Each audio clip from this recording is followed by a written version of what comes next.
imagina você ter 16 anos, ser arrancada da sua cama no meio da noite por dois homens mascarados, ser trancada no internato com o consentimento dos seus próprios pais.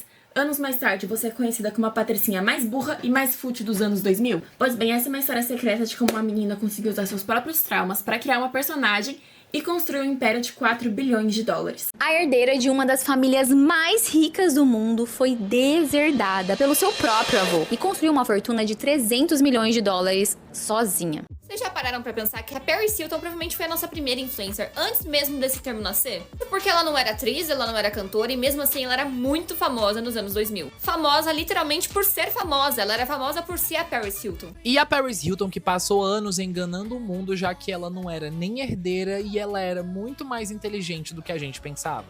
One night when I was 16 years old, I woke up to two large men entering my bedroom asking me if I wanted to go the easy way or the hard way. Thinking I was being kidnapped, I screamed for my parents. And as I was being physically dragged out of my house, I saw them crying in the hallway. Olá, muito prazer, me chamo Paula, como vocês estão? Vocês estão bem?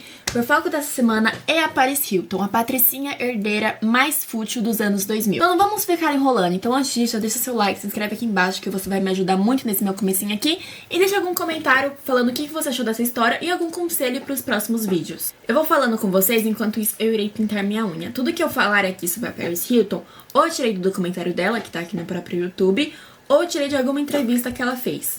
A Paris Hilton, ou melhor, Paris Wilton Hilton, nasceu em Nova York em 1981. Ela não era apenas uma patricinha rica, ela era herdeira das dinastias Hotéis Hilton. Pra você que não sabe, no ramo de hotelaria, essa família é muito famosa por conta dos bigs hotéis deles, os Hilton. Só pra vocês terem uma ideia um pouquinho assim da dimensão, ela é bisneta de bilionários. Mas diferente do que a gente imagina, quando a gente pensa na Paris Hilton, a gente pensa numa patricinha, em algo bem fútil, de rosas, florzinhas, vestidos. Só que a Paris fala no comentário dela que na real não era assim que funcionava. A Nikki, a sua irmã, ela fala que na real era o contrário. Ela preferia coisas de florzinha, vestidinhos, coisas de princesinhas. E a Paris era mais do mato, era mais bicho do mato mesmo, gostava de animais, gostava de se sujar na terra e coisas assim. O cenário muda em 1996, quando a família da Paris sai de Califórnia e se muda para Nova York quando a Paris tinha 15 anos. E vamos lá, a mãe da Paris era considerada uma socialite, então ela também queria que as filhas fossem uma socialite. E em Nova York tem muita socialite, então a Paris fazia aula de etiqueta, aula de bom comportamento, podia vestir só determinado tipo de roupa, não podia usar maquiagem, tinha que se comportar bem. Completamente diferente do que uma adolescente gostaria de ter na época. A Paris só tinha 15 anos na época, ela estava frequentando a escola de elite e tudo mais. Então a panelinha dela era composta só de playboy. Então eles saíam para as festas no meio da noite, voltava tarde, bebia, criava identidade falsa. E a partir daí o nome da Paris começou a ser reconhecido. A mãe dela, por querer que a Paris tivesse um bom comportamento, ser considerada uma princesinha e tudo mais, não sabia como lidar com a filha. Os próprios pais não sabiam como lidar com a Paris na época. Então eles resolveram o quê? Vamos colocar ela no internato. E foi a partir desse momento, quando os pais resolveram colocar ela no internato, que a vida da Paris virou um pesadelo. Ela foi mandada para vários internatos que tinham como objetivo dar jeito em jovens ricos. Tanto que a Paris fala que teve um desses internatos que ela estava dormindo na casa dela, na caminha dela de boa, e basicamente no meio da noite, dois homens mascarados entraram, pegaram o pé dela e falaram assim: você quer isso de jeito fácil ou de jeito difícil? Claramente a Paris gritou, os pais dela nem apareceram, nem a irmã dela, então ela foi colocada dentro de uma van e foi mandada para um internato. Isso tudo foi feito com consentimento dos próprios pais. Então você imagina como que ficou a cabeça da Paris. Dois homens adultos entram no quarto dela no meio da noite e falam: você quer isso do jeito fácil ou do jeito difícil? E colocam ela numa van e ela nem sabia pra onde ela ia. Imagina como fica a cabeça de uma criança numa situação dessa. Depois disso, a Paris fala que ela tem problema com insônia, né? Claramente, porque ela tem medo de pessoas entrarem no quarto dela no meio da noite e puxarem ela pra algum lugar desconhecido. Enfim, a primeira vez que a Paris foi pra um desses internatos, ela falou que foi como um acampamento militar. Então, quando ela foi, ela escutava gritos. As crianças eram forçadas a fazerem trabalhos manuais, tipo, catar madeiras ou coisas assim, serrar ou sair por aí gritando ordens e tudo mais. Ela fala que é como um mini acampamento militar, só que pra criança. Tanto que ela fala que ela teve a brilhante ideia: não irei ficar aqui, vou fugir. Qualquer criança pensaria nisso se estivesse ali contra a vontade dela.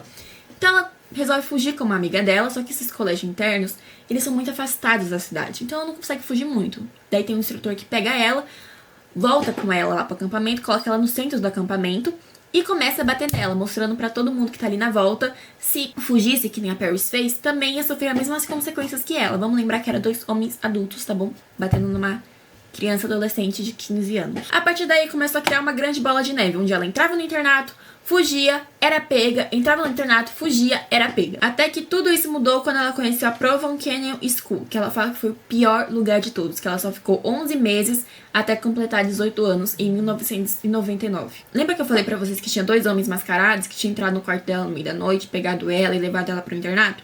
Então, foi justamente esse internato, a Provo Canyon School. Esse internato fala que eles fizeram isso pra dar um choque de realidade, pra falar assim: ei, sua vida, tipo assim, sua vida de florzinha acabou aqui, entendeu? Agora é vida real. Que mentalidade é essa desses caras? De acordo com a Paris no documentário, era basicamente impossível fugir lá, que lá era uma prisão, literalmente. Tinha grades pra todo lado, tinha gente andando pra todo lado, então não tinha como fugir de lá. Ela falou que ela era colocada numa cadeira, sentada numa cadeira com várias outras pessoas assim no lado, e eles eram colocados encarando uma parede, enquanto escutavam gritos, pessoas batendo em alguém, e coisa assim do tipo. Tanto que ela era obrigada, todo mundo no caso ali, era obrigada a tomar pílulas. E ela falava que depois que tomava essas pílulas, ela sentia muita sonolência, o corpo muito cansado. Então, basicamente, eles estavam dopando os alunos. Então, assim, imagina a situação. Eram crianças de 12 a 17 anos tomando esses medicamentos, que elas nem sabem o que tinha dentro daqueles medicamentos, e sendo obrigadas a escutar todo tipo de burburinho e todo tipo de coisa possível. Tanto que ela fala que tinha algumas crianças que fisicamente elas pareciam bem, mas mentalmente elas já estavam no fundo do poço, e elas eram colocadas como vigilância constante, que é onde um adulto sempre tinha que ficar andando com elas não podiam ficar sozinhas, pra vocês terem uma ideia, senão a criança ia... Eram crianças de 12 a 17 anos, tanto que a própria Paris fala que quando ela ia tomar banho, tinha alguns caras, alguns instrutores, que podiam ficar vendo as meninas adolescentes tomando banho. Enfim, por conta da Paris não conseguir fugir de lá, ela criou um método pra não ter que tomar aquelas pílulas, porque ela não sabia o que tinha aquilo lá dentro. Ela não sabia o que estava fazendo com o corpo dela. Então ela falou assim: não vou tomar essas pílulas. Então ela criou um método e claramente depois de algumas semanas ela foi pega. E os instrutores fizeram o quê? Colocaram ela dentro de uma solitária. Então não tinha banheiro, não tinha comida, colocaram ela pelada por mais de 20 horas dentro de uma solitária, onde só tinha uma janelinha e um ralo. E a menina do lado dela tava com uma camiseta de força na outra solitária. E ela gritava. A Paris fala que foi uma experiência horrorosa. E a partir desse momento ela pensou assim: vou ser tão famosa, mas tão famosa, que meus pais nunca vão poder meter um dedo na minha vida. E foi exatamente nesse momento que ela própria se prometeu, falando assim: eu vou ser a personagem que todos querem, eu vou ser uma herdeira fútil que não sabe nada sobre a vida. E ela interpretou esse papel tão bem que só depois de 20 anos a gente descobriu quem realmente ela era. Nesse meio tempo ela virou piada nacional, teve vídeo íntimo vazado e várias outras complicações. Mas agora eis a questão: como que a Paris ficou reconhecida com esse nome? A gente sabe que ela saía pra baladas, pra festas e tudo mais, então ela já era ali reconhecida, já era meio que uma famosinha. Só que ela conheceu um fotógrafo chamado David LaChapelle, que era um fotógrafo muito famoso na época por fazer fotos, impactantes. E ela falou assim: que tal você me fotografar? Então a gente invade a casa dos meus avós no meio da noite, a gente vai na sala deles e você me fotografa. Depois a gente posta, entendeu? Só que assim, a foto saiu... Eu acho que eu vou poder mostrar a foto aqui, mas ela estava com seios à mostra, mostrando o dedo do meio. E a foto caiu na boca da empresa, porque, né, ela era herdeira das dinastias Hilton, né? Então, assim, não casava ali com a imagem. E a partir daí ela começou a fazer aparições pra marca. Então a marca pagava ela pra ir no tapete vermelho, o que hoje em dia é considerado comum, mas na época isso não era considerado comum. Você tinha que ser famoso por conta de alguma coisa, e daí sim as marcas pagavam.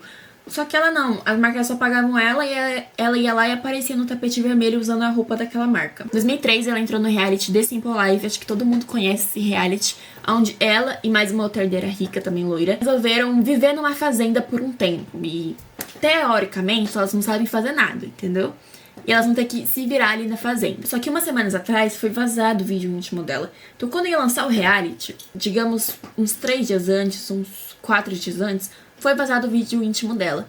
Então, quando anunciou o dia do reality e tudo mais, a galera caiu matando em cima do reality porque queria ver o que ia acontecer. Claro, a gente pode entrar nesse tópico do vídeo íntimo dela, que na época foi repercussão, porque falaram que ela queria impulsionar a carreira dela, ser mais famosa e tudo mais. Só que ela própria fala no documentário que não precisava fazer aquilo pra ser famosa. Que ela já ia ser famosa pelo próprio nome dela, pelas coisas que ela fizesse, não por conta de algum vídeo íntimo vazado. Enfim, mas na época ela foi super criticada, porque falaram que foi proposital ela ter colocado esse vídeo íntimo vazado. Tanto que a irmã dela, a Nick, os próprios pais dela falam como esse processo foi difícil, ela passar por esse processo do vídeo íntimo vazado, porque o próprio ex-namorado dela, né, que postou esse vídeo íntimo vazado dela, ele cobrava a galera pra, tipo assim, ter o vídeo íntimo vazado. Eles, tipo assim, ficavam expondo e tudo mais. Então, assim, era uma situação bem complicada, porque na época a Paris não sabia o que recorrer, né? Porque hoje em dia a gente tem várias leis pra isso. Mas na época não era tão assim. Então, na época a culpa caiu tudo em cima dela. Hoje em dia a gente sabe que não foi culpa dela. Ela não teve nenhum envolvimento nisso. Só o cara mesmo que falou: minha ex é famosa e vou querer ferrar com a vida dela inteira. E vazou o vídeo. Tanto que lembra do reality que eu tava falando, The Simple Life? Depois que o The Simple Life fechou, eu já tô dando uma spoiler do futuro. Foi criado o The Kardashians. Então, assim, vocês notam como que ela foi importante pra essa questão da TV e tudo mais. E pra vocês terem uma ideia, a gente brinca que ela que criou a selfie. Porque teve um dia que ela tirou uma selfie e falou assim: esse vai ser o novo autógrafo daqui em diante. Tanto que lembra que eu falei o papo dela só ser famosa por ser famosa? Ela aparecia nos eventos da marca só por ser famosa? Então, hoje em dia isso é considerado como influenciador, mas na época não existia isso, entendeu? Então, ela era só famosa por ser famosa. E as fotos dela por paparazzi, uma foto dela que um paparazzi tirou, valia $1 milhão. Enfim, em 2004 ela já tinha lançado perfume, bolsa, maquiagem, tinha lançado de tudo. E ela fala também no documentário um pouco dos relacionamentos que ela teve com alguns namorados e tudo mais, que ela teve muitos relacionamentos abusivos e complicados que ela não trouxe pra mídia. Ela trouxe só nesse documentário anos depois. Tanto que na época, quando saiu os hematomas, que foi tirado algumas fotos de alguns hematomas, o próprio irmão do cara, né, que teve ela falou que foi cinco agressores, né, 5 namorados que agrediram ela. Teve um desses que o próprio irmão do cara falou que realmente, que tipo, olha, tá agredindo a Paris. E na época ninguém deu tanta importância assim. Enfim, mas ainda continuando em 2004, tinha um trio que marcava toda a foto de paparazzi, que era Paris Hilton, Lindsay Lohan e Britney Spears. Mas em 2016, houve uma briga nesse trio aí que foi, enfim, gigantesca, entendeu? E a Paris Hilton começou a ser best friend da Kim Kardashian. Enfim, no mesmo ano ela lançou uma música, ela foi presa em 2017, ela foi presa de novo por dirigir em alta velocidade e ela pegou uma pena de 45 dias por dirigir em alta velocidade, o que a galera considerou um absurdo, porque essa pena normalmente é só uma multa, só que pegou 45 dias, entendeu? É meio sem necessidade, foi só pra mostrar pro público falando assim, a lei funciona, entendeu? Daí colocaram ela presa por 45 dias. Claro que ela entrou com processo e tudo mais, porque ela já tem o mental dela já tava muito abalado por conta da Provocaine School, que colocaram ela naquela solitária. Então, colocar ela na cadeia seria a mesma coisa de colocarem ela naquela solitária, entendeu? Claro que ela não pegou os 45 dias de cadeia, mas ela ficou alguns dias na cadeia, depois ela foi solta e foi colocada naquela questão de trabalho voluntário e tudo mais. Foi quando ela parou de aparecer em baladas, em festas e tudo mais. E foi quando o programa dela foi cancelado, o The Simple Life, e foi criado o The Kardashians. E nessa mesma época ela também já tinha faturado bilhões e feito várias vinculações com várias marcas, com perfume, roupa, sapato, salto, várias coisas. E naquele mesmo ano ela parou de ser amiga da Kim Kardashian e a Paris criou um reality chamado Paris Hilton My New BFF, tentando encontrar alguma nova melhor amiga, onde tinha várias meninas selecionadas e a última que sobrasse ali ia ser a melhor amiga da Paris Hilton, basicamente substituindo o lugar da Kim Kardashian, porque ela parou de ser amiga da Kim Kardashian. Enfim, em 2008 a Paris foi alvo do Bling Ring, que é um grupo que entra nessas casas celebridades e assalta as casas celebridades, tanto que eu vi o vídeo do Bling Ring, e quando o lugar onde a Paris mora é tipo um morro. Então eles subiam esse morro, esse grupo, né, de assaltantes que roubava a casa de famosos, e a Paris deixava a casa destrancada. Então eles sabiam o horário que a Paris saía e voltava de casa. Então eles entraram na casa da Paris, roubaram tudo lá e meteram pé. Se quiser eu falo um pouco desse grupo, porque eles não assaltaram só a Paris, eles assaltaram várias celebridades da região. Tanto que tem até um filme deles, se eu não me engano. Depois também dei uma olhadinha no filme deles. Enfim, em 2010, encontraram cocaína na bolsa dela. Então ela teve que pagar um dinheiro pra justiça. Além disso, ela teve que pagar 200 horas de serviço comunitário. Mas, naquele mesmo ano, ela expôs pra revista, pra ABC, ela expôs pra ABC falando que tudo que ela fazia ali, de ser uma patricinha fútil, uma herdeira que não sabia de nada, era uma personagem. Só que na época ninguém se importou, porque ela falou, eu sou uma personagem. Mas continuou parecendo uma patricinha fútil, então todo mundo pensou, ela tá mentindo. Em 2012, ela virou DJ. Em 2003, até meados de 2017, ela ficou afastada das mídias por problemas mentais, problemas, questões físicas e tudo mais. Em 2018, ela voltou com a amizade com a Kim Kardashian. Em 2020, onde ela lança o documentário, ela fala quem realmente ela é. Ela aborda temas sensíveis, ela acaba falando da saúde mental dela, sobre a segurança do criança e do adolescente nessa época. E ela também se tornou engajada em fechar colégios igual o Pearl Volcano School. Tanto que no documentário ela convida várias dessas mulheres que sofreram esse abuso na Pearl Volcano School. E cada uma dá um relato do que aconteceu. Ela fala que foi muito complicado achar essas mulheres, porque elas ficaram escondidas depois do que tudo que aconteceu, porque querendo ou não, elas não foram escutadas. Atualmente, em 2026, ela tem 2 filhos, está casada, é uma mulher de negócios e fala que está focada na sua vida profissional e consolidar a sua marca. E ela não vai parar até conseguir $1 bilhão. Tanto que recentemente saiu já que a Pearl Volcano School expulsaram o diretor, né, da época e tudo mais. Só que a galera que tava lá só pegou uma questão, tipo assim, vai ficar afastado nessas questões educacionais por 4 anos. Só, os caras não foram presos, os caras não foi nada. Eles só falaram, vocês vão ficar longe da educação por 4 anos. Então, tipo, tudo aquilo que aquelas crianças sofreram serviu pra eles ficarem afastados da educação por 4 anos. Muito pouco tempo, foi muita pouca informação e tudo mais, mas enfim, afastaram o cara e ele nunca vai poder abrir um colégio de novo, ainda bem. Mas eu queria que esse cara fosse preso, sendo bem sincero. Ela também criou leis, se eu não me engano, em Califórnia, Nova York, ela criou leis. Por conta da questão da Pearl Volcano School, relação à segurança da criança e adolescente, ela conseguiu criar leis, se eu não me engano, foi 16 leis, eu posso colocar aqui na tela pra vocês entenderem melhor o que eu tô falando. Sobre a questão de segurança, porque esses colégios internos, ninguém sabe o que tá passando lá dentro, porque fica tudo muito fechado e a criança não consegue se expor pros próprios pais, porque fazem toda uma lavagem cerebral na criança. Enfim, esse foi o vídeo, serviu como uma lição pra mostrar o que a gente tá vendo aqui na frente da câmera, não é o que realmente a pessoa é, foi o que aconteceu com a Paris Hilton. Ela era considerada uma herdeira fútil dos anos 2000, só que na real ela carregava um passado bem traumático, e ela usava aquele personagem pra disfarçar. Bom, espero que vocês tenham gostado. Deixa o seu like, se inscreve aqui embaixo. Como eu falei, você vai me ajudar muito nesse meu comecinho aqui. E aproveita e deixa um comentário falando o que vocês acharam dessa história, o que vocês acharam da Pearl Volcano School. Beijos e até o próximo Hiperfoco.